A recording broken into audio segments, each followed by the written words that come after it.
Good morning, everybody.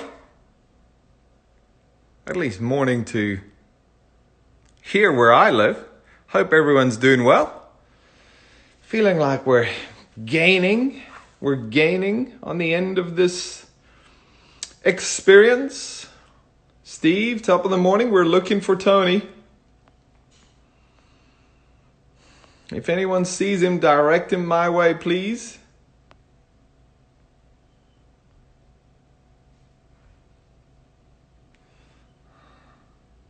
We've got quite a few people tuning in. Tokyo Golf Pro. Good morning. Tony Finau, there he is. He's coming in.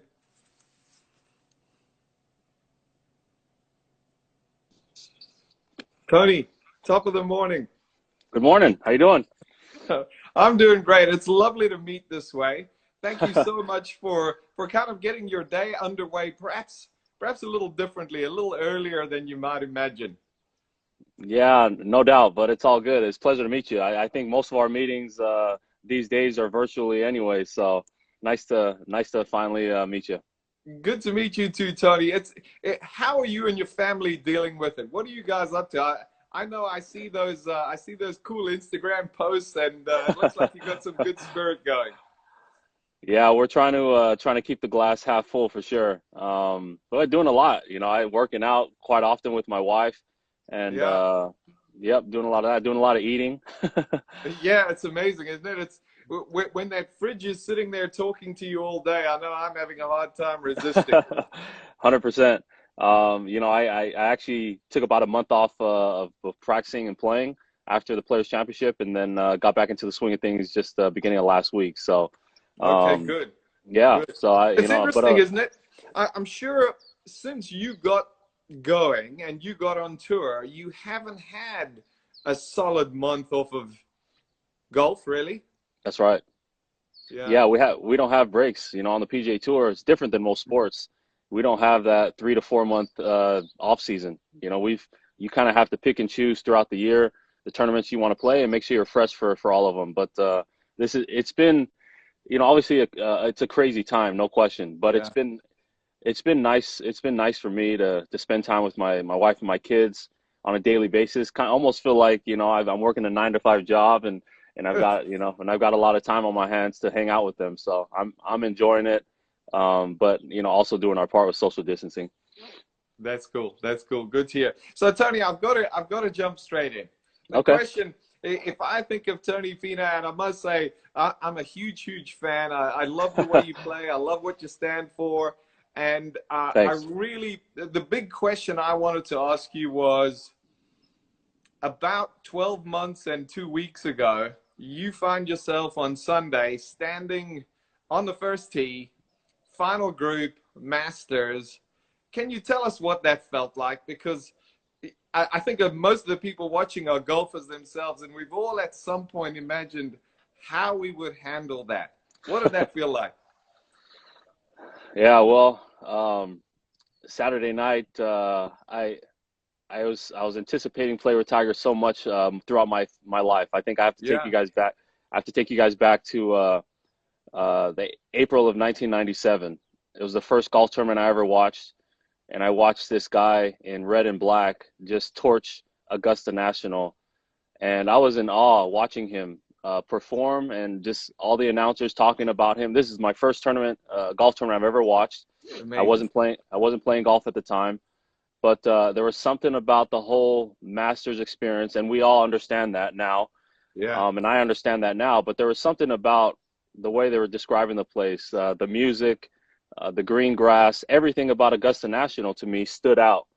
And so after watching Tiger walk up 18, and again everyone singing his praises, and him knocking that putt in and winning the Masters in 1997, I I was so starstruck by that. I was so inspired by that I picked up the game of golf in the summer of '97. So Augusta National and the Masters and Tiger have a special place, and will always have a special place inside me. Just in that's why I started playing golf. The excitement that I saw from Tiger in '97 was the reason I started playing golf. I envisioned myself playing in a final group at the Masters. How many times as a kid, this is a putt to beat Tiger at the Masters. So I guess that kind of tees it up to Yeah. now Saturday. I shoot 64 on Saturday last year at Augusta, and I knew I was going to have a great chance to win a green jacket. I was playing good golf, and I was excited for the opportunity. What I didn't know was that I was going to have that opportunity playing alongside Tiger Woods. Tiger finished a couple hours after I did. I played in the morning. He played in the afternoon on Saturday, and lo and behold, when he posted 11 under for the tournament, I knew we were going to be playing together. So I was quite excited, and I barely slept on Saturday. Obviously, a lot of different emotions going through my mind. Not only playing with Tiger, but having a chance at a green jacket Yeah. again, and how much the Masters meant to me since 1997. Yeah. So So many different things, playing yeah, into your head there. yeah, no doubt. But what kept me at peace was how well I was playing, and that I had an opportunity in front of me to succeed, and I was anxious to get on the golf course. So Sunday came around, and walking up to that first tee was really cool. I walked off the putting green.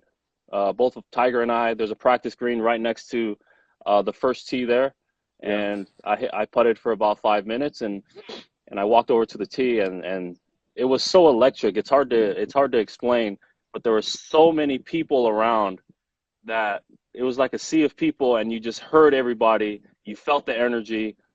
There's so much amazing energy around that first tee. Nothing Yeah. like I've ever been involved in my career up to this point, and I don't think I ever will be, because of the anticipation of what Tiger could accomplish at that time. But Mm. walking up to that first tee was special, and a feeling that I'll never forget how cool it was walking up there with Tiger, shaking hands, um, with Fred from Augusta, the chairman of Augusta Yeah. National, and then we were on our way. I can't say that's the most nervous I've ever been. I probably should have been now that I look back on it, but I was. The cool thing for me was that you don't stumble upon getting into a final group of a major championship. Sure. You Yeah. pay your dues, and I honestly felt like I earned my spot. I don't think anyone can sit in a room with Tiger and say, "Well, I belong to be with this guy." But Mm. I did earn my way into that final group, and For so I sure. felt prepared, and I felt like um, I was ready. I was ready to go and win a green jacket. So Yeah. although I look back now, and it was an overall amazing experience.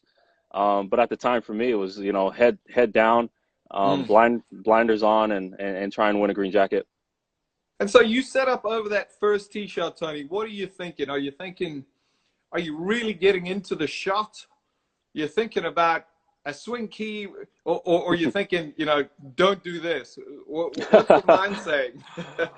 Yeah, I think I if definitely not, don't do this. I think Okay, I've good. got I've got That's a what I've I'd got be thinking. yeah. I've got enough experience to know I've got to keep it as simple as possible. I hit the cool thing about Augusta National that I think most people need to know is that the driving range that they set up for us is a replica of hole number one and hole Okay. number, what is it, 11, 12.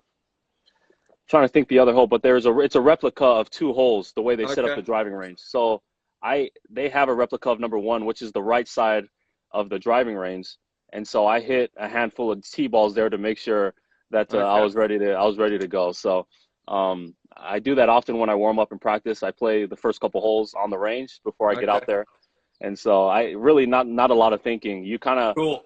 There's so many emotions going on. You kind of just let your skills and talent take over. Mm.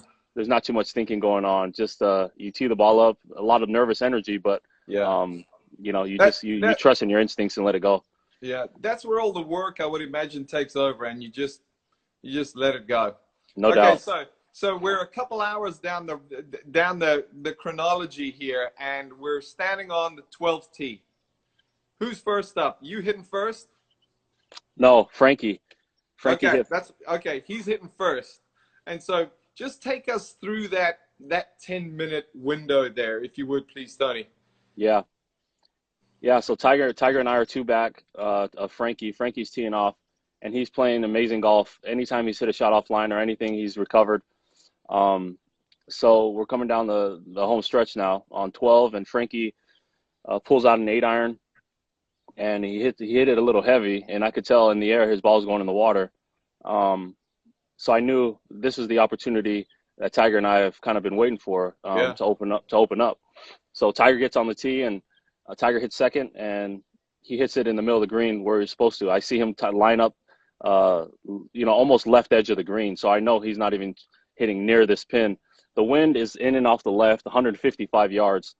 So Tiger just he actually hit a draw to hold it up with the wind, and it finished right in the left center of the green. Yeah. We've all seen it. We all know where it ended up. We also all know where mine ended up. Yes.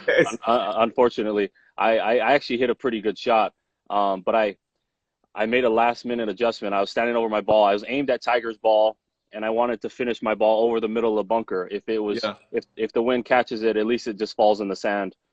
I felt like I was aimed too far left when I got over it, and just barely shimmied a little bit to the right. And and I hit a good one, but I got caught up in the wind a little bit. It took an extra flight in the air, and I knew it was going to be just short. It finished just right of the bunker, and trickled in the water. So we needed Freddie Couples. We needed the ghost of Freddie Couples to help you there. That's right. Both Frankie and I. But that was a big turning point in the golf tournament, and in Tiger's favor. Frankie hit in the water, I hit in the water, and so Tiger has all the momentum. We both, and Frankie and I both end up making 5. Tiger makes 3, and he was on his way to another green jacket there. Yeah, amazing twist right there on that hole for sure. Yeah. And so Tony, I spent most of yesterday looking at your stats and just kind of combing through your life and your growth as a golfer. I was fortunate to have a great chat with Boyd about a week ago on here. He joined us, and really cool to learn from him. So your stats are amazing. Strokes gained off the tee, approach shots seems to be your strength. Short game putting, it's all good. What do you guys work on? How do you work towards, because, at your level, it's like, it's this much better. What do you guys do to get better? How do you work towards getting better? Do you use statistics? Do you get much into the swing? How do you go about just setting a plan for improvement?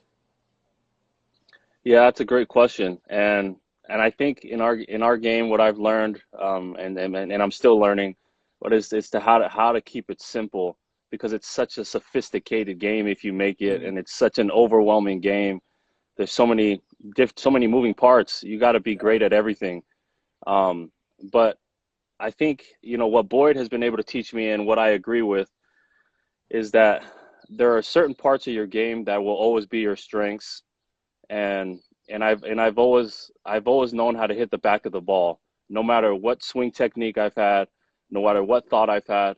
I've always been great with a 7-iron in my hand, and I've always been able to hit my irons great. So that's a part that honestly, not too much work goes on, because we do try to keep it pretty simple.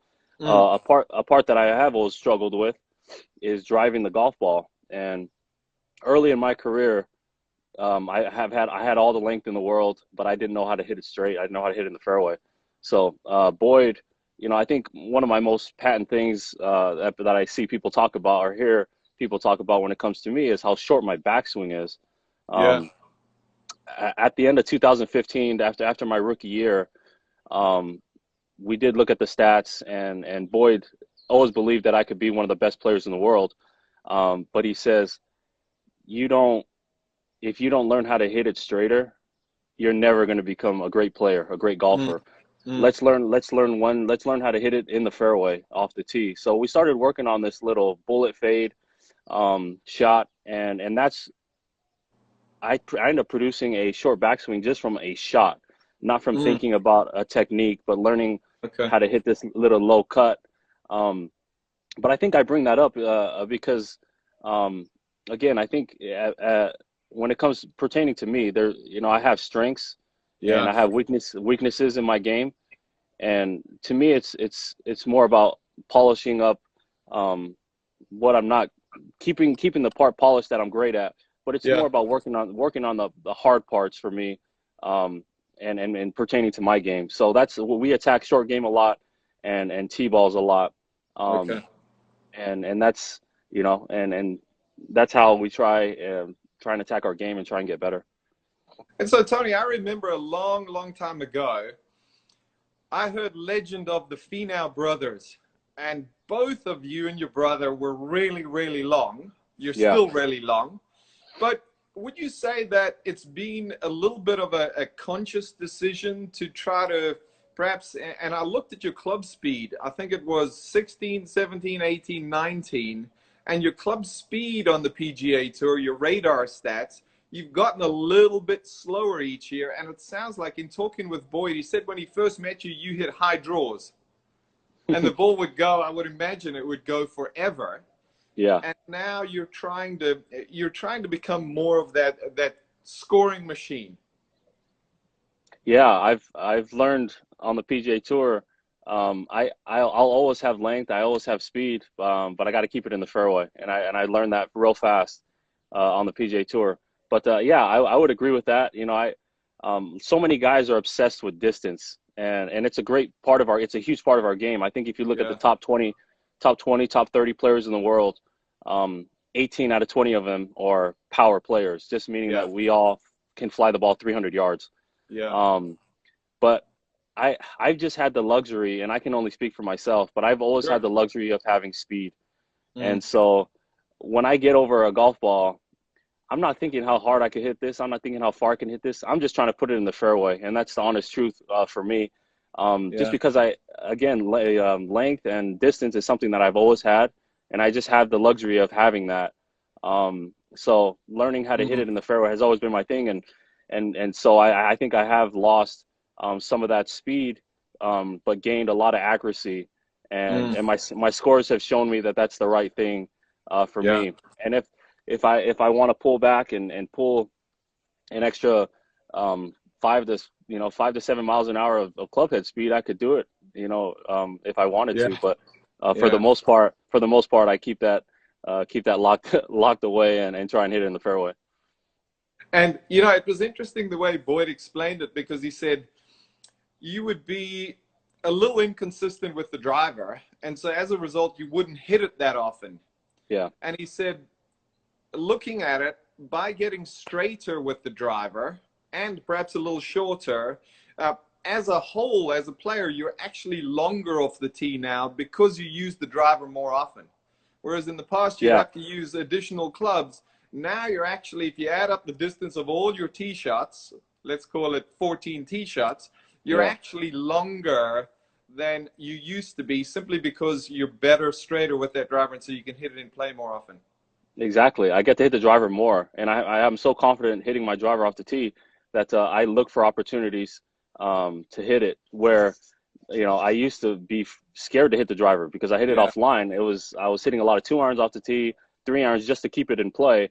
But now a huge strength of mine is hitting my driver, so that's 100% that's accurate awesome. because I hit it more. I am going to be averaging longer because I just hit it more often. Yeah. And so, Tony, I know, I was so happy to see that you got signed on with Ping and you're playing Ping equipment. A Yeah, big part of that was the driver, would you say? yeah, no doubt. When I hit the driver for the first time, I couldn't believe how forgiving the head was and how great it felt. I never played a ping club in my whole life. I Mm, was always a Titleist kid growing up, Callaway early in my professional career. I signed on with Nike when they were part of the equipment business. So I've never even hit a ping club. And once Nike left the equipment business, I decided to explore my options, and one of those options was ping. mm, I it was kind of a check off the list type of thing more than it was anything else. I wanted to know that I tried everything, and this whatever I rested upon was truly going to be the best for me. So yeah. I came out to Phoenix and went through the process, and immediately I knew these are clubs that I could play, and the driver was the biggest factor. Obviously known for my length, but at the time I was driving the ball great, so I needed to find a club that I could continue to drive well, and the pings were amazing clubs. And so you use the blueprint irons, don't you? Yeah, that's right.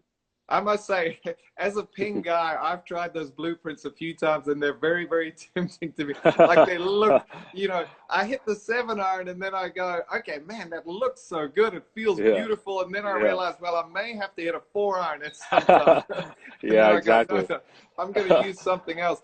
Tony, Yeah, in your set makeup, is there anything special? Do you have what kind of lie angle do you have in your irons? You're a tall guy. yeah, Uh, what yeah. I do have. you have a specific color, or do you go with a set lie angle? Yeah, no, I just 1 degree up is my, Okay. and I use standard length clubs. I have, I'm 6'4", but my wingspan's 6'9", so Yeah. I've got some levers. So when I put my arms down, um, they hang about as low as somebody that's 5'10", 5'11", just because of how Yeah. long my arms are. So I don't, although I'm tall, I don't need that extra length on my clubs. It seems like the longer the club gets for me, the harder the club is to set. So, um, Okay. yeah, Okay. I've got standard clubs with 1 degree up, and that's pretty much through my bag. Okay. That's interesting. Yeah, And yeah, Tony, take us through. Obviously, this is an unusual time in our lives, but let's say you've got a regular off week where this isn't happening, Corona isn't happening. What yeah, is a typical off week look? You've got a week between events. What does that look like? yeah. So an off week at home, I usually will take Monday off and probably just work out on Monday, and then Tuesday. When I practice, I play a lot of golf. That's how I practice, and I've always been that way. I've always had a hard time, and so many people tell me this. I've got a hard time taking my range swing to the course, and Yeah. I just tell them one thing. Well, stop hitting range balls and just go play golf. I've always been that way since I was a kid. I've always enjoyed playing. I like throwing a couple balls different places, hitting different shots, and I've always been such a visual player that even for me, the driving range is a tough place for me to get a lot better. Mm. Um, but I think what you'll learn throughout this interview is that everybody's different, and Yeah. I probably do things a lot differently than a lot of guys on tour. I try to do what I think works for me, but I'm a Okay. very visual person. So when I practice, I've got to be out on the golf course. I'll hit the same club. I'll hit a draw. I'll hit a fade off the tee. I'll try and hit one low, hit one high, and I know what works right then and there because I'm on the golf course visualizing it and trying to see it. But I do a lot of my swing work on the golf course. All of my swing work on the golf course, and then I'll do some chipping and then for me, important putting drills that help you avoid your tendency. Everybody has a tendency with their putting. Um, I'm no different. Yeah. I've always liked to um, hook the golf ball into the hole when I Okay. putt. So my tendency is to suck the club inside when I putt. So I've got an easy tee drill to help me avoid What is that. it, Tony? What drill Uh, do you like on the putting green? yeah, so I have a putting ruler. If Yeah. if if I don't keep it on the putting ruler, most of the time it's starting to the right of the ruler, and I know that that's my tendency because my ball I like to hook it in. Yeah. So my ball starts to the right. And the second one is just an easy tee drill, the same one Tiger uses, but I have a tee behind the tee also, if you can imagine that. So then I don't suck the club to the inside. I got you. Um, So it stops you from getting the heel of the putter closer to your right toe. that's right. Yep, Gotcha. exactly. Yep. So Okay. a tee on the inside, and then a tee on the outside on the opposite side Yeah. of the gate. So then I'm not going into out, and it promotes a more back and through stroke. Not really a cut stroke. I'll never really have truly a cut stroke because I do like drawing my putts. Yeah. But those are easy drills that help me clean up uh, what what my tendency actually is. But Yeah. I'll do that for 30, 40 minutes. Um, Stay on that drill for that long. I'm a dominantly left-hand putter, so I like hitting a bunch of putts with my left hand. I'll do some lag putting, and that's about it. I'll try and keep it that simple on the putting green. But outside of that, I work out usually 3 times a week, um, Monday, Wednesday, Friday, and a lot of times I'm working out more. But that's the minimum. And then when I'm at home, it's a lot of kid time. You know, Yeah. a lot of parenting and hanging out with my kids. My boys are starting to play golf, Oh, that's cool. which I really enjoy, and I take them out to the golf course, in usually in the evenings. So Yeah. we have a bit of fun, along with Boyd and his kids. That's neat. Yeah, Yeah, he's got some good sticks to serve as yeah, inspiration for yours. yeah, no Uh, doubt. Yep. I know you've inspired his kids, and hopefully his kids will inspire your kids. Yeah, That 100%. would be cool. So Tony, on this off week, do you have people that you play with when you go home? Do you have a group of people you get together with and play, or is it just you go out and play a couple holes here and there, or how does it work? Yeah, most of the time, I'm practicing alone, but I do have a game at least once a week when I'm home. Like John Rahm is a member at Silver Leaf Club where I'm at. Okay, Ches Reevy, Kevin Chappell. So those are some guys. nice. We'll get a game together, and that's one of the big reasons I moved to Arizona, was to have that happen, have that be the case. You know, there's um, not a lot of golf in Utah in the winter, first of all. Yes. But I think myself and Zach Blair, we are the two guys on the PGA Tour. Zach's a good friend of mine, and we've known each other since we were 7 years old. So uh, we enjoy being with each other and things, but we don't really play together. And back in Utah, that wasn't really the case. So I enjoy being here and playing with some of the guys and teeing up with some of the guys. There's always a game, whether you want to go to Whisper Rock, TPC. There's always guys playing, and Yeah, so I do have that luxury being here. But I do enjoy playing some golf with the other guys as well. that's cool. Some fun leisure golf. 100%. Yeah, Yep. that's good. That's good Yeah. to hear. I think So it's Tony, important too. I think it's important I too, think it just to get is. out and enjoy the game. Yeah. I think it is. Yeah, that's great to hear. Tony, what do you think about all these big events being smushed up at the end of the year? How do you feel about that? And it's got to be. I know for somebody like Sung Jae, who really had it going and was playing beautifully coming into Augusta, he's got to be going, oh, I really was feeling it. And Yeah. and it's we've had to hit pause on things. It's got to be nice for those players who weren't really in the groove to be going, okay, I can get ready for this, and I can find a new groove. And so what is your take on all these events, all these big events, Ryder Cup included? I want to talk to you about that. Ryder Cup included, coming up at the end of the year. What's your take? Yeah, well, I love that. I love that we're still playing those events. First of all, I Yeah. love that. It was sad to see that the Open Championship is not going to happen this year. That's one of my favorite events and one that I enjoy. I enjoy links golf, so it's going to be sad that we're not playing that one. But with everything that has happened, honestly, I'm just happy that we're playing major Yeah. championships, and we're going to be playing a lot of golf in the fall.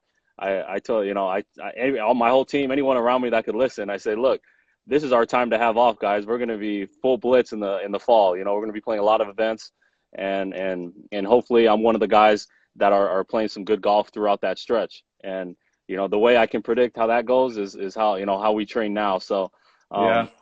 it's I'm excited, more than anything else. There is a lot of golf to be played with the Ryder Cup, the U.S. Open, the FedEx Cup playoffs. Um, PGA Championship, all the Augusta National. I mean, Big there's stuff. so many big events in a short amount of time. But Yeah. I'm just excited to get back out there and compete. I think there's a lot of high intensity golf in a short amount of time. But if you're bringing your best stuff in the fall, then you can You you can know make you some can go hay. you can go on a run. You can go on a legendary run, no question. And For sure. something like Tiger's done in the past. And Tiger's been on a run throughout his whole life, throughout his whole career. Yeah. But most humans go on a nice 3 to 4 month stretch where they're playing some amazing golf. And if I'm one of those guys come the fall, I'll be pretty excited. Yeah, me too. Me too.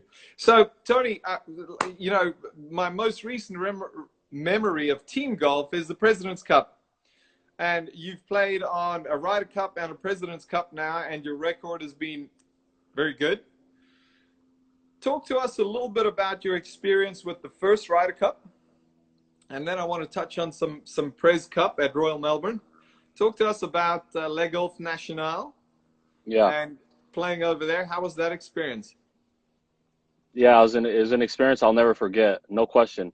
Um, Although our team didn't end up on the right side of it, you know, it was a losing effort. It was everything and more that I would have ever imagined a Ryder Cup could be. And what I mean by that is just the sheer experience of having fans, um, thousands of fans out there, the energy that the Ryder Cup brings outside of any other team event or any other event, the whole team atmosphere. You know, when you got the best players in the world on two different teams going at it for pride and for a trophy, no money involved. I mean, it's just straight, the sheer emotion that comes out is one like, you know, you'll never see in our sport. So to see that up close, to be able to experience that, and also to say, for me, it was quite a proud moment and something I can look back on my career. You know, I played on a team with Tiger and Phil. I don't know if a lot of guys my age are going to be able to say that. And not only that, but moving forward, you know, who knows how many more teams both of them are going to make. Mm. You know, obviously this last President's Cup was the first one Phil hasn't played in, you know, 20 plus years. Amazing Yeah. record he's got going there. But that was something that was pretty cool for me to be in the same room as two of my golfing idols, Tiger Mm. and Phil, to be able to earn their respect and just be able to hang with them. You know, Yeah. the hangs at night, you know, the card games and just the banter that goes on behind the scenes and behind the ropes is so cool to be a part of. And for me, I was such a wide-eyed person. You know, Yeah. Of course I've had the dreams of playing on Ryder Cups, but for it to come to fruition and experience it was a whole different level of enjoyment and joy for me. So that was very, very special. Again, a losing effort, but something I'll never forget. Mm. Speaking about Le Golf National, I think it's the top three hardest setup golf courses I've ever played in my life. Really, hey?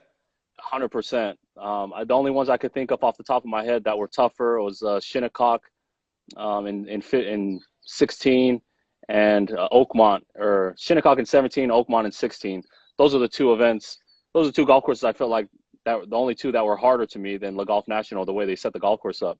The Mm. rough was silly thick, and just to make, you know, anytime you were making a birdie, you were winning the hole.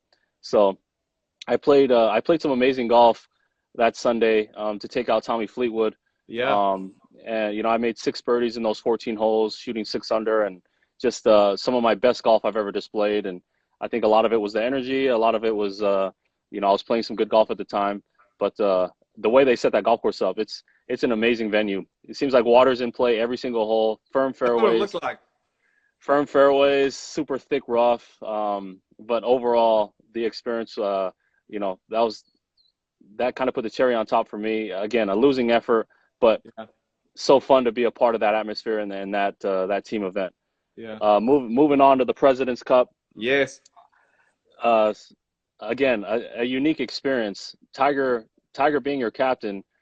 When Tiger was announced to be the captain for the President's Cup team, I don't know any American golfer that had an opportunity and had a true chance at playing on the President's Cup that didn't want to be on that team, Mm. myself included.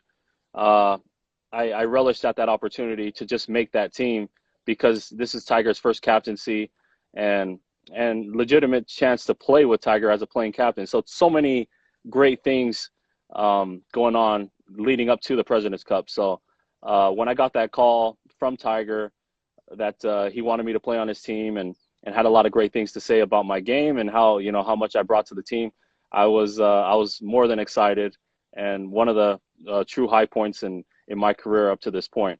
Going into Royal Melbourne, I've never played it. I've heard so many great things about it. I was excited to see it. We get a short story. We get on the first hole as Yeah. a team. We get there Monday night. Tuesday morning, we're out on the first tee, and a couple of us hit driver. The first hole is drivable. A couple of Yeah. us hit driver. It's straight downwind. A couple of us hit driver up there, and we hit a couple iron shots to lay up, 5-iron off the tee. So we've got about 115 yards in, and the pin's in the back right in that little bowl down there. Yeah. And so I send this, you know, this lob wedge. My caddy's like, I think you got to land it a little short of the green or short of the hole. I send this lob wedge straight downwind, lands in the middle of the green. One hops over the green. I mean, like not even close. Yeah. DJ gets up, same thing. Tiger get, all of us, none of us, we all hit it, and we're all in the, next to the second tee box. But Nobody's on the green. Yeah. no, not even close. None of us could even hold the green.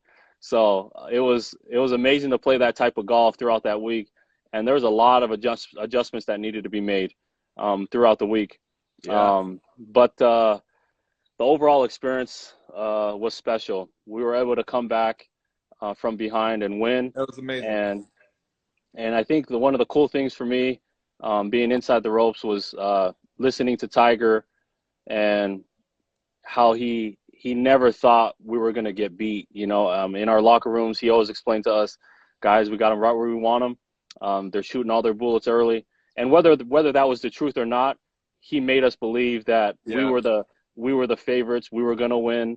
That it was set up in our favor, and so you get to dive inside the mind of one of the truly great athletes of all time, and he never counted us out, and set us up to win. So it was such a relaxed atmosphere, and no real pressure. He says, "Hey guys, we got them where we want them. Enjoy the evening." I mean, very short meetings at night. I mean, there was no type of panic in his voice anytime he spoke to us about what was happening, and he truly believed that we were going to get the job done. So Sunday was so cool for us, because we knew on the inside that our captains believed in us. We believed in each other as a team, and we were able to get the job done. So two different experiences when it comes to the President's Cup and the Ryder Cup. But I think leaving there, the two biggest things that I left with was how special the team events are, but how special Royal Melbourne is. And I think I've got it on the top 5 golf courses of all time on my top 5 list. Oh, that's cool. Come on, give us the lineup. I want to, because Royal Melbourne. I've never played the composite like you guys did, but I played West, and it's top of my list. I love it. What do you like? Yeah, well, Augusta National is number 1. You gotta like that. Yeah, I love it. My home golf course is number 2. I have so many great memories there. Rose Park Golf Course. I think I throw in Royal Melbourne at number 3. Pebble Beach at number 4. You can't beat the views at Pebble. I think they're the best. It's the best coastline golf course in the world. And then there's this golf course. My favorite, my second favorite links golf course is actually in Nova Scotia. It's called Cabot Links. Oh, that's interesting. It's a replica. It's a replica of a bunch of different links golf holes. Yeah. There. So it's got a replica of number 7 at Pebble, link style.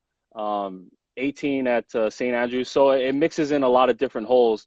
That's cool. And it's really amazing. So I think that's probably my top 5 there. Neat. I've seen a lot of pictures of Cabot, but it's on my list of places to go. That's for sure. You have to. Tony, one of the things you said pertaining to Tiger being captain of that President's Cup team, you said there was no panic in his voice. And it's interesting to me how I can honestly say I've never seen Tiger panic on a golf course. And so obviously he captains the same way he plays. There's no panic.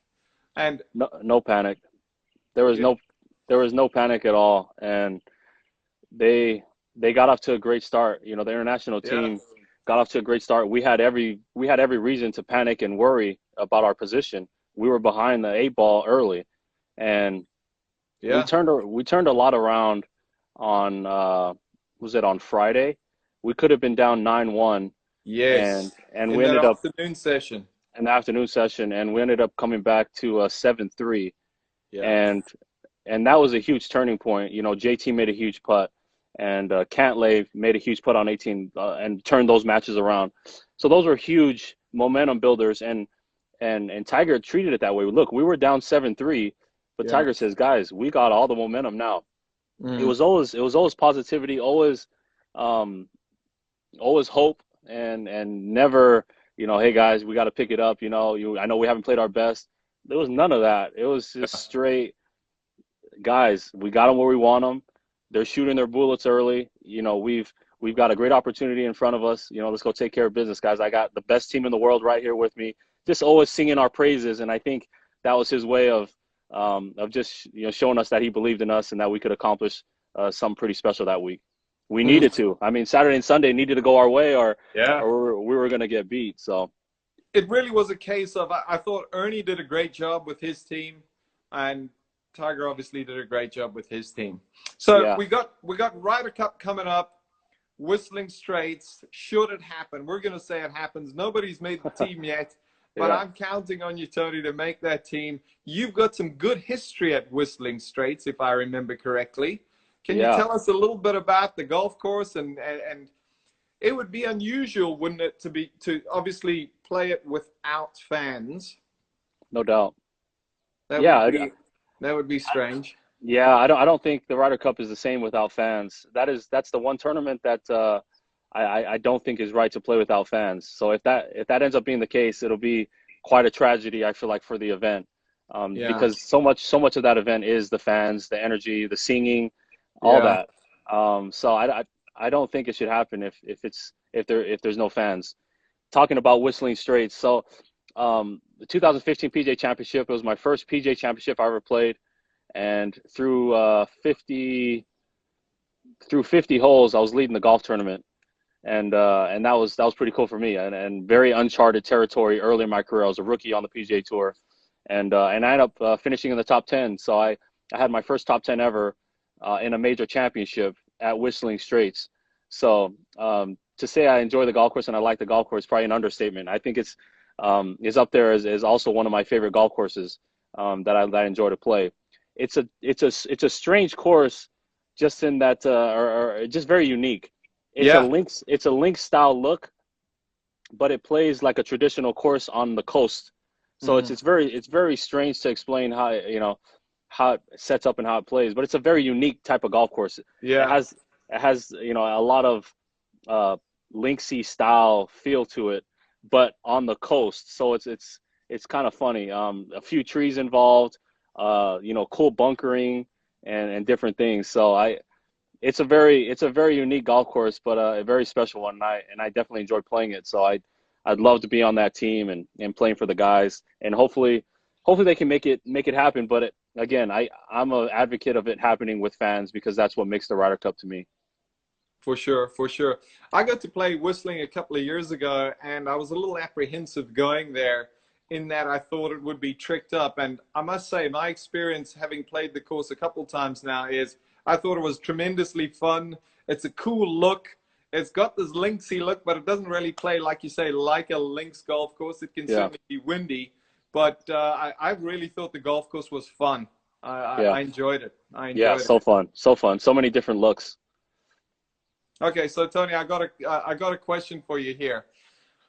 Would you rather have 20 PGA Tour wins or three majors? Oh wow. Three major championships.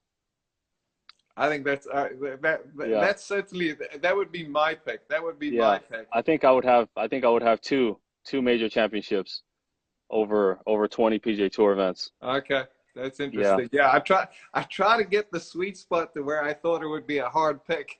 So No, I think I two. should have gone Yeah, for two. two or three, but I'll take that. I'll take the major championships. That's like winning the championship in basketball. It's the ultimate achievement in our game, is winning major Yeah, championships. So I'll take yeah, yeah. multiple for sure.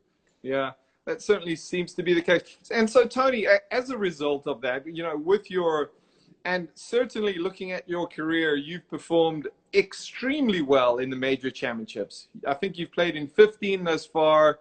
You've had 5 top 10s. You've really contended in 3 of them. And it's early on. It's early on for you. So that's a great trend. That's a great thing to look forward to. Do you, when you've got a major, let's say, obviously we're going to get some pretty close behind each other here coming up soon. Do you prefer to play the week before? Do you prefer to take the week off? How do you prepare, let's say, going into the PGA Championship? How do you go about that? Yeah, I've had success doing both. Okay. Playing the week before, and not playing, and taking rest the week before. Um, it's more where they fall on the schedule, and I have to feel like I'm fresh. I'll never play a major championship as the fourth event, and Okay. I'll rarely play it as the third event. Usually, if I'm playing back to back with a major, it's the week before and then a major and then another week off. So But it depends on where it falls in the schedule and also what tournament kind of is before the major championship. If it's Yeah. a tournament that I like and that I enjoy, then I will play the week before. But I've had success with playing both, and so I wouldn't say that I prefer one over the other. Um, but I do think that those factors come into play. But it's a great question because I think a lot of guys have their set schedule. I don't play before a major. I make sure I play, 2 or 3 times before I get there the week of. A lot of guys do so many things to prepare. For me, I found like, I did that a couple of times going over the Open Championship. I went over like the Saturday before, played the golf course like 4 times before I played. And a lot of times for me, it's like overhaul. Like almost like you're putting so much emphasis on the major championships. And of course, the media builds it up and everybody knows what the major championships mean. Mm. But if you're changing up so much of what you're doing for the major championships, then I feel like the anticipation is too high for you Yeah. and to be able to perform. And I learned that early on, and with a lot of the help of Boyd. I don't really play a golf course more than once before I tee off in tournament play, and That's interesting. that's that's how I've always been. I've always been that type of way. I see the golf course once, I take my notes, and then I go play. And so major championships, I won't ever see it more than twice. And before I play, a lot of guys are asked, well, are you going to go to Augusta like in October, or are you going to, Yeah. you're going to go play, I've never played Winged Foot before. And, so many people ask me, well, when are you going to go to Winged Foot? I said, like on Monday, and I'll play it on Tuesday. I mean, there's not a lot that changes for me when it comes to major championships. And I think that's helped me. That just, again, I understand how I am. Yeah. I don't like thinking I'm preparing for the Olympics and I've got 1 week. All the preparation is done well before I tee it Yeah. up that week. And to me, if I see the golf course, twice, to me that's more than enough for me to take my notes and be Mm. ready to play. And Tony, I love this thread that I'm hearing from you, and it speaks to as a professional athlete knowing your formula. Everybody's different. Some people have got to get there on the Saturday and play the course 5 times. Other people can rock up on Tuesday, play it once, and have this almost a little bit more even-keeled approach. And it sounds like you certainly have found your recipe and you're sticking to that, and it's working. So I would certainly stick to that. Tony, can you tell us about Project Protect? Hashtag Yeah, thanks. Project Protect. Hashtag, that's right. Project Protect was an initiative that I found out about through one of my sponsors with my Tony Finau Foundation. And this individual reached out to me and told me, we'd love for you guys to get involved in this capacity if you're inclined to.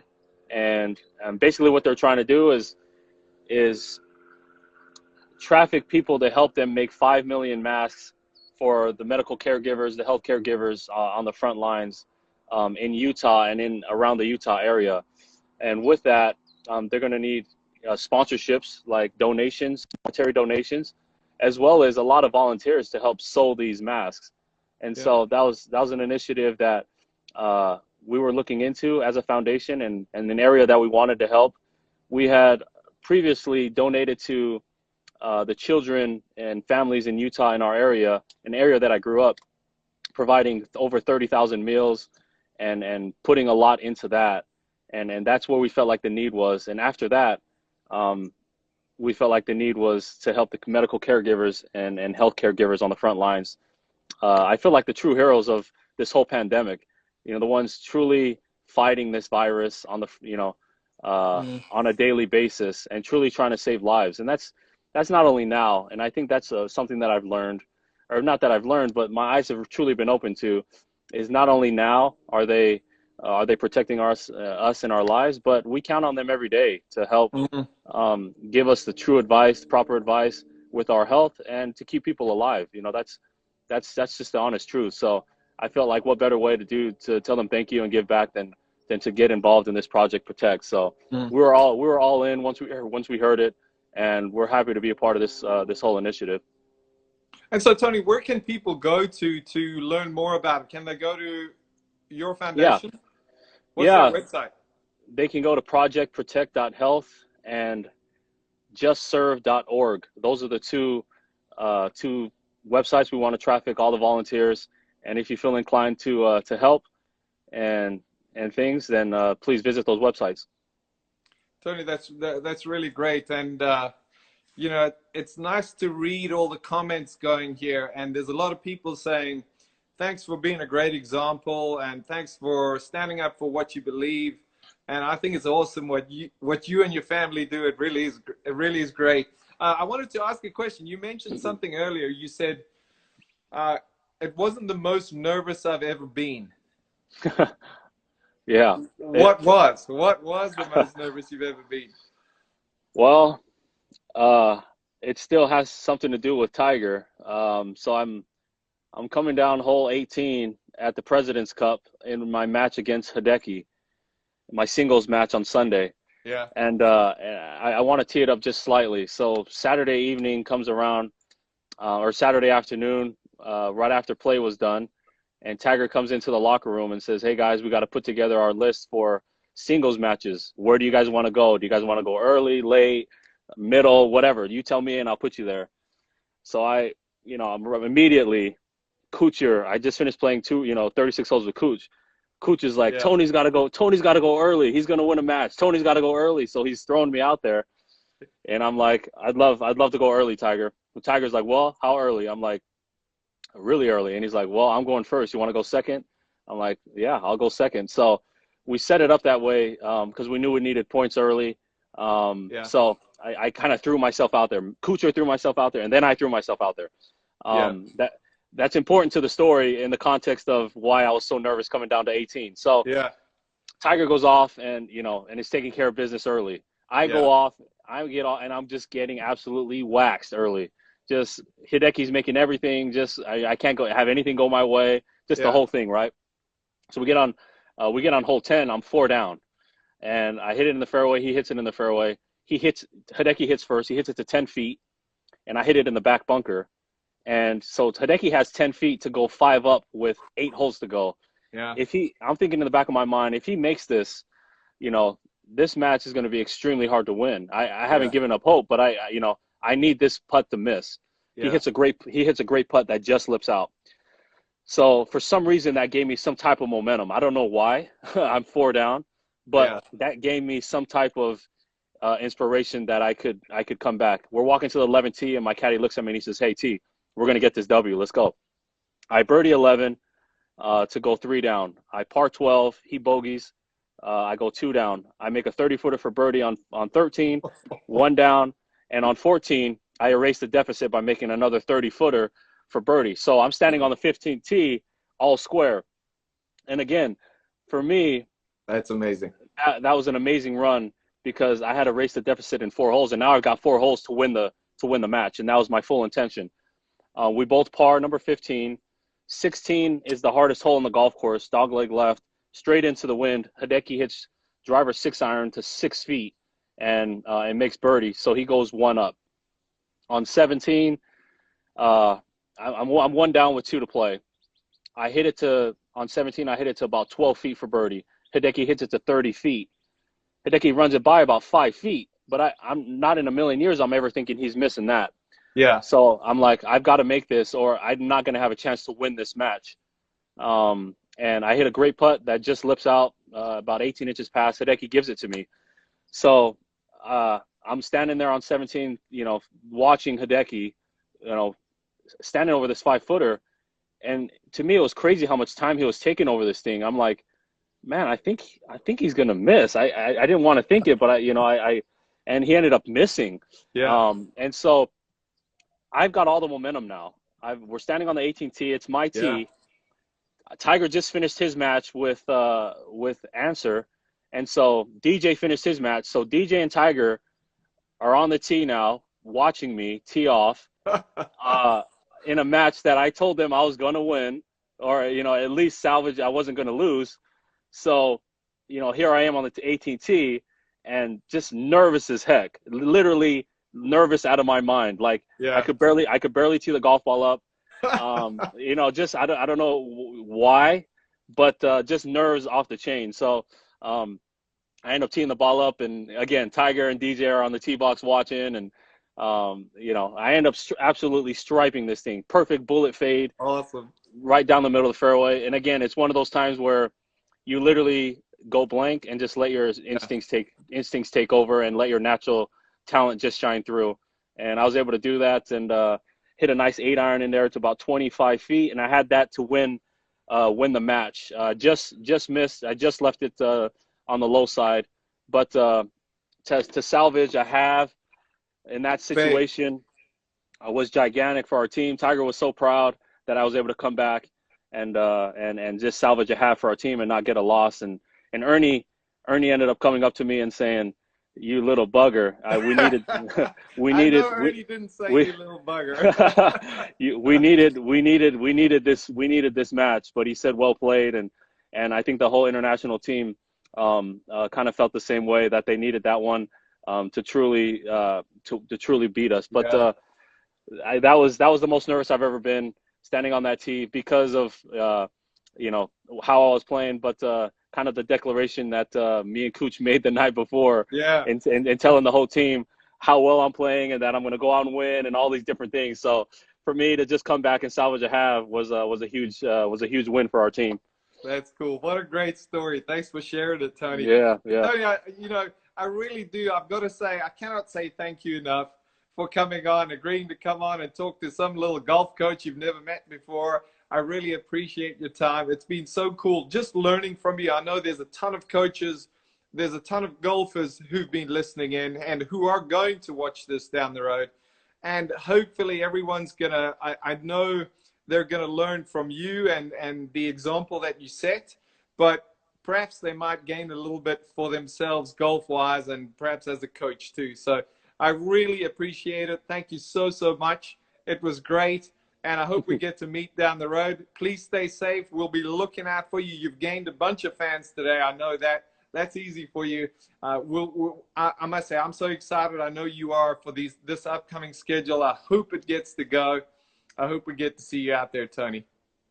I appreciate it. Thanks for having me on. And you got to give yourself a little more credit than that. You're a great coach, and I enjoy following you. So thanks for having me on. And we'll meet in person, no question. Thanks, Tony. All the Thanks, best, Andrew. mate. Talk Take soon. care. See ya. Bye.